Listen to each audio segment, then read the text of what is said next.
Kalau lu pernah nonton konten dari channel Terserah Sains, lu mungkin tahu bagaimana konten Terserah Sains mengemas isi kontennya. Kalau kita perhatikan, konten Terserah Sains berfokus pada ilmu sains dan kerap kali dianggap bertentangan dengan agama. Pada konten kali ini, kita akan bahas mengenai bagaimana konten Terserah Sains dianggap menentang agama yang kita ketahui bahwa agama itu sudah menetapkan sesuatu secara mutlak yang jika dibuktikan secara sains justru malah melemahkannya. Kalau kita melemahkan apa yang diajarkan oleh agama, itu sama saja kita akan dianggap kafir atau menentang agama tersebut. Nah, pada konten Terserah Sains, dia seringkali membuktikan sesuatu itu berdasarkan sains yang dapat dibuktikan yang justru melemahkan atau mematahkan pendapat agama. Hal ini tentu bagi sebagian orang menganggapnya suatu ancaman bagi eksistensi agama mereka. Sebagian agamis mungkin akan menolak pendapat dari Terserah Sains karena bagi mereka itu jelas-jelas menentang agama dan menganggapnya menyesatkan karena dampaknya akan mengurangi kepercayaan umat terhadap agama mereka. Coba kita gali sedikit tentang bagaimana sejatinya sains tidak menyangkal agama yang benar. Kita bisa lihat perbedaannya. Sains itu berbasis bukti empiris, sedangkan agama itu berbasis keyakinan. Lantas manakah yang harus kita ikuti? Dari dua basis itu, sebenarnya dua-duanya penting bagi umat manusia. Banyak ilmuwan dan filsuf berpendapat bahwa sains dan agama bisa berdampingan karena sains menjelaskan bagaimana dunia bekerja, sedangkan agama lebih ke arah mengapa dan makna di baliknya. Stephen Jay Gould menyebut ini sebagai non-overlapping magisteria atau NOMA. Sains dan agama punya domainnya masing-masing. Dalam istilah non-overlapping magisteria, kita tidak boleh mencampuri kedua bidang tersebut karena masing-masing bidang memiliki wilayah otoritas yang tidak saling tumpang tindih. Ilmu pengetahuan menjelaskan fenomena alam melalui eksperimen, pengamatan, dan verifikasi yang bersifat objektif. Pertanyaan seperti bagaimana mekanisme di balik proses alam dijawab oleh sains. Agama memberikan panduan nilai, moral, dan makna hidup. Pertanyaan seperti mengapa kita ada atau apa tujuan hidup adalah ranah agama dan filsafat yang tidak bisa dijawab sepenuhnya oleh sains. Non-overlapping magisteria memberikan pendekatan yang berguna untuk melihat bahwa sains dan agama tidak harus saling bertentangan jika masing-masing tetap berada di ranah penjelasan mereka sendiri. Sains fokus pada bagaimana alam semesta beroperasi, sedangkan agama berupaya menjawab mengapa kita ada dan bagaimana seharusnya kita hidup. Dengan pemahaman ini, kedua bidang dapat hidup berdampingan tanpa harus saling meniadakan kebenaran masing-masing. Jadi, dari masing-masing bidang tersebut, lo sebenarnya diberi pilihan untuk mempercayai masing-masing bidang tanpa perlu menyangkal salah satunya. Tapi, menurut gua, sekalipun ranah agama dan sains itu dipisahkan, tetap saja ada ranah di mana agama dan sains itu dapat disatukan dan saling menguatkan. Ketika kita membawa agama ke ranah empiris, mungkin sebagian dari ajarannya akan terpatahkan dan sebagian lagi akan dikuatkan. Sekarang kita coba bahas bagaimana kita dapat merasionalkan ajaran agama. Kalau kita berbicara tentang berkah, seringkali orang menganggap berkah itu datang secara tak masuk akal atau secara spiritual atau mistis. Padahal kalau kita mau teliti dan menggunakan logika, berkah itu memang ada, tapi datangnya secara rasional. Gua kasih contoh, misalnya lo menyumbang ke orang lain 10.000 dengan niat yang tulus, akan terasa perbedaan berkahnya dibandingkan lo menyumbang 1 juta tapi tanpa niat yang benar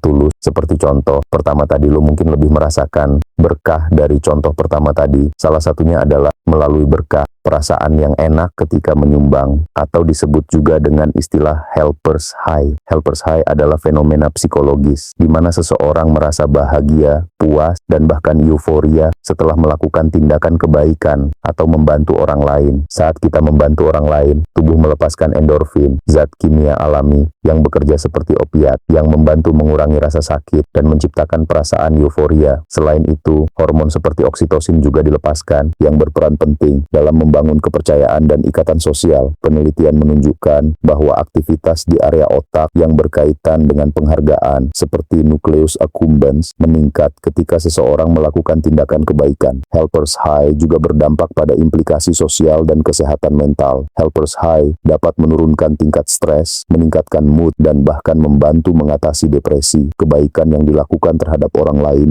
juga menciptakan perasaan kebersamaan dan keterhubungan yang penting untuk kesehatan mental. Perasaan positif yang diperoleh dari membantu orang lain dapat mendorong seseorang untuk terus melakukan kebaikan, menciptakan siklus positif dalam hubungan sosial dan komunitas. Bahkan tindakan sederhana seperti membantu tetangga atau teman yang sedang kesulitan dapat memicu perasaan helpers high yang kemudian meningkatkan kualitas hubungan interpersonal. Secara rasional, perasaan helpers high ini dapat dikatakan sebagai berkah dari tindakan yang kita lakukan. Helpers high ini hanya dapat dirasakan ketika kita melakukan kebaikan dengan niat yang tulus. Selain helpers high, lo juga akan merasakan berkah itu melalui prinsip reciprocity. Reciprocity norm atau norma timbal balik adalah prinsip dasar dalam psikologi sosial yang menyatakan bahwa ketika seseorang menerima sesuatu, baik itu bantuan, hadiah, atau bentuk kebaikan lainnya, ia merasa berkewajiban untuk membalas dengan cara yang setimpal. Konsep ini telah lama dikaji dalam psikologi sosial dan menjadi salah satu prinsip utama dalam karya Robert Cialdini, terutama dalam bukunya Influence, The Psychology of Persuasion. Cialdini mengidentifikasi norma timbal balik sebagai salah satu dari 6 prinsip persuasi yang paling kuat dalam mempengaruhi perilaku manusia. Manusia sebagai makhluk sosial cenderung mencari keseimbangan dalam hubungan. Ketika mendapat kebaikan, secara otomatis muncul perasaan keharusan untuk membalas agar hubungan sosial tetap harmonis dan adil. Misalnya, jika seseorang memberikan bantuan atau hadiah kepada teman, teman tersebut cenderung akan merasa terdorong untuk membantu atau memberikan sesuatu ketika kesempatan muncul. Dalam konteks hubungan antar individu, norma timbal balik membantu membangun jaringan kepercayaan dan kohesi sosial. Kebaikan yang diberikan dengan tulus biasanya menciptakan ikatan yang lebih kuat. Penelitian dalam psikologi positif juga menunjukkan bahwa tindakan kebaikan dapat meningkatkan kesejahteraan emosional penerima yang pada gilirannya meningkatkan kemungkinan mereka melakukan tindakan serupa kepada orang lain. Hal ini menunjukkan bahwa berkah yang lo rasakan itu sebenarnya dapat dijelaskan oleh sains, dan berkah yang kebanyakan orang menganggapnya mistik itu sebenarnya rasional. Dan gue percaya bahwa Tuhan itu telah mengatur segalanya secara masuk akal. Tapi karena keterbatasan akal kita membuat sebagian terasa irasional atau tidak masuk akal dan kemudian dianggap mistik karena pengetahuan kita belum mencapai sudut di mana hal itu dapat diterima akal kita. Menurut gue, keajaiban itu akan tetap dirasakan tapi melalui tahap yang rasional dan masuk akal seperti rasa. Ketika ada orang yang melihat ketulusan lo itu, dia mungkin juga akan memiliki niat yang tulus untuk membantu lo atau orang yang lo bantu itu sendiri. Dan ada banyak lagi contoh ajaran agama yang bisa kita rasionalkan kalau kita mau berpikir kritis. Dan tidak sedikit ada agama yang membatasi umatnya memperluas wawasan karena ketakutan akan kehilangan kepercayaan umatnya apabila mereka mendapat argumen yang mematahkan ajarannya. Banyak agama yang menganggap mempelajari suatu ilmu itu dapat menyesatkan mereka dari ajaran yang benar, padahal kita tidak bisa tahu bagaimana sistem dunia dari luar ajaran agama itu bekerja kalau kita membatasi wawasan kita. Ini membuat para penganut agama tetap terkunci dalam ajaran agama mereka yang justru dapat merugikan sebagian diri mereka sendiri, dan banyak yang tidak menyadari kalau mereka sebenarnya berada dalam lingkaran yang mereka anggap jalan yang lurus, padahal sebagian dari ajaran mereka itu sudah tidak berdampak positif jika dilihat dari sudut pandang yang berbeda. Dari contoh di atas, kita bisa menyimpulkan bahwa konten terserah sains itu sejatinya tidak menentang agama, tapi membawa kita ke ranah empiris, agar kita tidak fanatik pada ajaran agama yang tidak relevan lagi di zaman sekarang jika dilihat dari berbagai sudut pandang.